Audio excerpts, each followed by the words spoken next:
For those of you that have followed me or watched my videos for a while, you know that I've always been in the camp of fire everyone, as the t-shirt says. And so often the fans will focus on the coaches and say, like, Matt Nagy sucks. Matt Nagy needs to go. John Fox sucks. John Fox needs to go. Or even says, hey, Mark Trestman sucks, and so does Phil Emery. Get them both the hell out of here. Or Ryan Pace sucks. And yes, all those were true, and they needed to be fired. But by firing them, you were only addressing symptoms.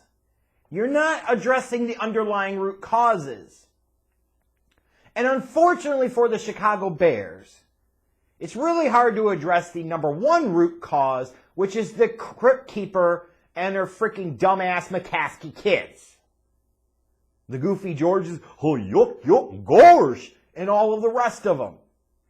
Like, even when you just try to figure out the Bears' ownership structure, like, it's a mess.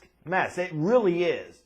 It speaks to the general incompetence of the McCaskey family as owners and managers and running parties of the Chicago Bears organization. But until something dramatically changes, the Crypt Keeper finally kicks the bucket or the family decides they don't want to do it anymore, you're stuck with them. But there's one person you didn't have to be stuck with. There's one person that was absolutely replaceable. And that's team president Ted Phillips. Because as much as you want to point to the Phil Emery sucks, and the Ryan Paces sucks, and the John Foxes sucks, and the Matt Nagy sucks, who's the ass clown that was involved in hiring all of them? It was team president Ted Phillips. So my focus has always been, until you fire him, until he gets gone, until you get rid of his bean-counting ass, nothing truly is going to change in that organization. Because it's not. Argue against the wall, I don't care. It's true. So you can imagine how excited I was when the report came out from Dan Pompei from The Athletic the other day, talking about Ted Phillips is going to retire at the end of the season. Oh my God, sweet Jesus, it's finally happening. The bean counters being sent to the abacus of the abyss of it doesn't matter, get the hell out of here. Go to a freaking deli counter and order some damn pastrami, salami, bologna, heart attack sandwich and choke on it for all I care. Like, this is truly monumental news for the Chicago Bears organization. Ted Phillips has had his job for over 2 decades. An accountant, a bean counter, who has only had that position for so long because of 2 primary reasons. Number one, because even Virginia couldn't deny just how truly incompetent her son, rest in peace, Michael McCaskey was at the damn job and was tired of being made to look like an idiot. And she said the whole Dave McGinnis shit was the thing that pushed it over the edge. That's the first reason Ted Phillips had a job. Because Virginia surveyed her frickin' kids and said they are so frickin' incompetent that the one numbskull that I've had running it can't run it anymore, and I don't want to put any of my other kids in charge. So the second reason Ted Phillips has been the team president for over 2 decades is because the McCaskey family has a never-ending frickin' loyalty to damn Ted Phillips because of the huge mess he got him out of involving the IRS and tax problems over 3 decades ago. If you don't know about that, look it up.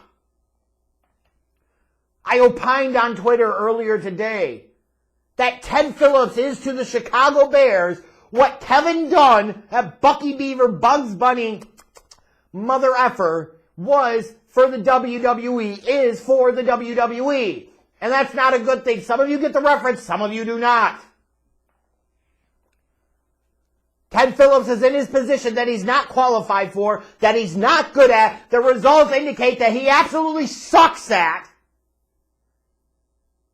Because Virginia's kids were so crappy at their job that she couldn't put anybody else in that position from the family. And because Ted once helped them out with IRS trouble back in the early 90s.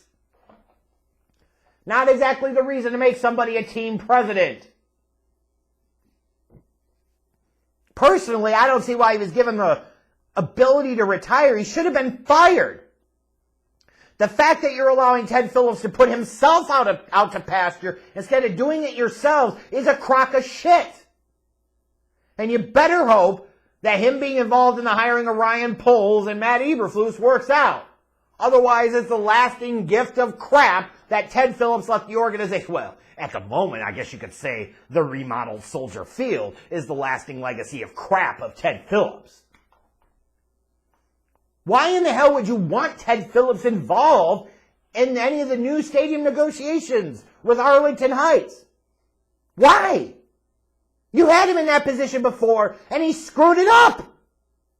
That's why you're in this position again now, 2 decades later. This is great.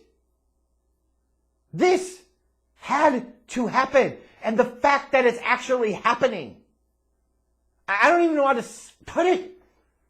Because literally, for the first time in my adult life, because you figure back when all these changes happened with the Bears, when McCaskey, when the Crypt Keeper demoted her son Michael and put Ted Phillips in power, I was 17. It's a long-ass time ago. This is a once-in-my-adult lifetime event. You're goddamn right I'm excited, because if you can't understand outside of the McCaskeys how Ted Phillips was the single biggest problem with this organization, you are a moron. So what's next? What does this mean? It means you go and find somebody that is competent and knows what the hell they're doing. It doesn't mean you tab one of the frickin' Crypt Keeper's kids or goddamn grandkids to do it.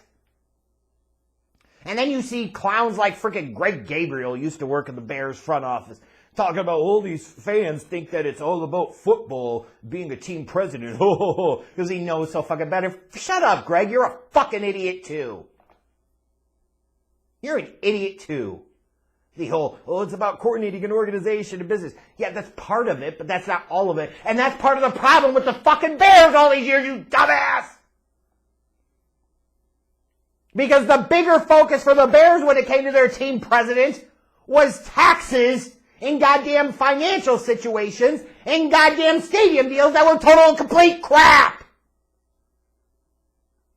Oh, yuck.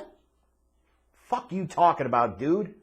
And as far as the whole thing about, well, you gotta, the number one most important thing about the job is this. Like, that's so stupid! Because almost half of the team presidents in the National Football League are either the owners of the team, see Jerry Jones, see Dean Spanos, see John Mara of the Giants, or it's freaking offspring or family of some kind of the freaking owner. Kim Pegula, one of the Glazer kids down in Tampa. She's the freaking team president. Jonathan Kraft. Oh, they got it because of their skills, right? Yeah! Shut up. But even then, when you look and you get outside of the pocket of those ownership groups that like to reward their family and keep it in the family and protect it due to nepotism, you've got more and more team presidents that have football experience. Rich McKay in Atlanta. Sashi Brown is the team president in Baltimore.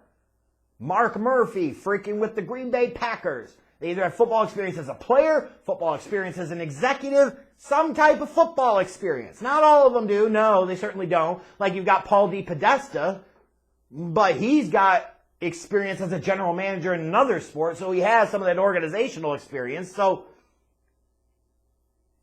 like, what should the Bears do here?